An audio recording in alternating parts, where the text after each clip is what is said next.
Vamos a hablar ahora del síndrome de cromosoma X frágil.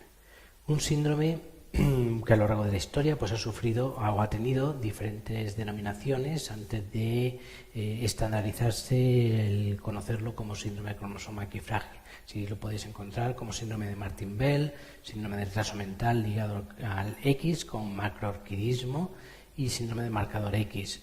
En cualquier caso, se trata de un síndrome que cursa con discapacidad intelectual, con macroorquidismo, crecimiento de los testículos en el varón, alteraciones del tejido conectivo que dan unos rasgos faciales peculiares, con una cara alargada, nariz alargada, orejas y demás que ahora podremos ver, o bueno, podemos ver directamente ya aquí algunos de los rasgos característicos del síndrome que aparecen con frecuencia en los pacientes. Decir que el síndrome tiene una posición, o sea, se debe a un gen concreto que aparece en el brazo largo del cromosoma X, en concreto en la zona 27.3, aquí abajo.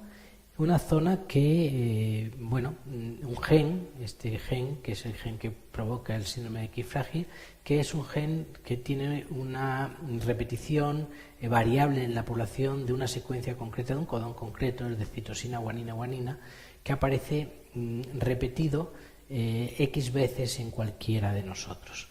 La cuestión está en que el gen permanece activo cuando está repetido entre 5 y 60 veces o entre 60 y 200 veces.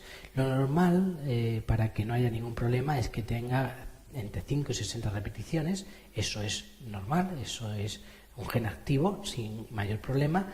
Cuando el gen presenta entre 60 y 200 repeticiones del codón citosina, guanina, permanece activo, pero digamos que está premutado, es decir, tiene la tendencia en la descendencia a aumentar el número de repeticiones, con lo cual podría pasar de 230 repeticiones, momento en el que el gen se metila y a partir de ahí permanece inactivo, que es cuando aparece el síndrome. Por lo tanto, aquí es donde tendríamos el síndrome, cuando las repeticiones del codón superan las 230 repeticiones y en la persona normal no hay, es muy raro que pueda transmitir el gen metilado a su descendencia, pero en las personas que lo tengan premutado sí podrían transmitirlo porque existe la tendencia a que aumente el número de repeticiones del codón. Como veis, esto no es genética mendeliana pura y dura como la que veíamos en las distrofias musculares o en los errores congénitos del metabolismo. Además, el gen tiene distintos alelos, además del alelo activo o premutado. También hay alelos más estables cuando en el gen, en el codón citosina, las repeticiones del codón citosina, guanina, se intercala adenina, guanina, y eso hace que sea más difícil que el gen se aumente el número de repeticiones del codón problemático. El nombre del síndrome de cromosoma X frágil viene dado porque al teñir el cromosoma aparece una zona que parece que hay un trozo que se va a romper del cromosoma y por eso se le dio el nombre. En realidad no existe ese peligro de que se rompa nada, sino simplemente es como coge el tinte ese gen cuando está metilado, inactivo. Esto es lo que podemos ver en estas imágenes, donde vemos esa zona que parece que se está rompiendo. Así, este síndrome, como vemos, no es un síndrome que sigue la genética mendeliana, las leyes de genética mendeliana sin más. Es un síndrome que tiene una frecuencia de aparición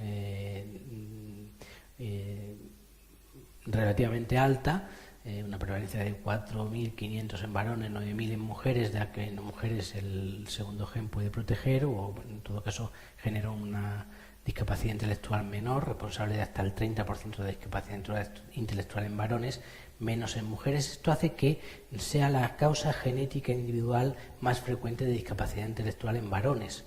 En general, la causa cromosómica más frecuente de discapacidad intelectual es sin duda el síndrome de Down, como causa cromosómica, pero como causa genética individual, síndrome de cromosoma X frágil es la más frecuente en varones. El diagnóstico prenatal es posible, por lo tanto, pues va a ser siempre importante la detección de portadores.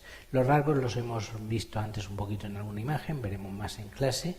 Es un síndrome en el que hay un hipercrecimiento postnatal.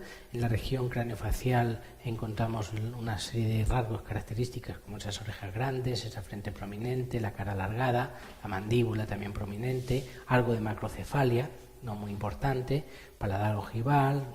Por supuesto hay retraso mental a nivel neurológico. Y a nivel conductual pues encontramos rasgos de rabiectas en la etapa infantil, de hiperactividad más adelante, de conducta de tipo autista, movimientos de manos, estereotipias, que pueden exacerbarse en la adolescencia en algunas ocasiones. Una cierta hipotonía con una relajación articular y algunos problemas cardíacos, junto con el macroorquidismo en los varones, con el crecimiento de los testículos en el varón. Por lo demás, a nivel de logopedia, pues es un síndrome que necesita terapia tanto del habla como del lenguaje para desarrollar un vocabulario y un lenguaje social, ya que tiene una serie de problemas como es el lenguaje acelerado, ritmo desordenado, disprasias verbales, la articulación es pobre, perseverancia, habla tangencial, falta de sencillez y de naturalidad, que se puede ir trabajando para facilitar la integración de la persona con el síndrome de cromosoma X frágil. Es un síndrome que antiguamente no se diagnosticaba y los pacientes con el síndrome pues entraban dentro de la etiología de discapacidad intelectual no filiada, y hoy en día, como hemos dicho, pues se ha convertido, se ha descubierto, se ha manifestado como una de las causas fundamental de discapacidad intelectual en el varón. Y hasta aquí lo que podríamos en este vídeo comentar sobre el síndrome. En clase podremos hacer algunos comentarios más sobre la clínica y sobre las consecuencias para las familias del síndrome.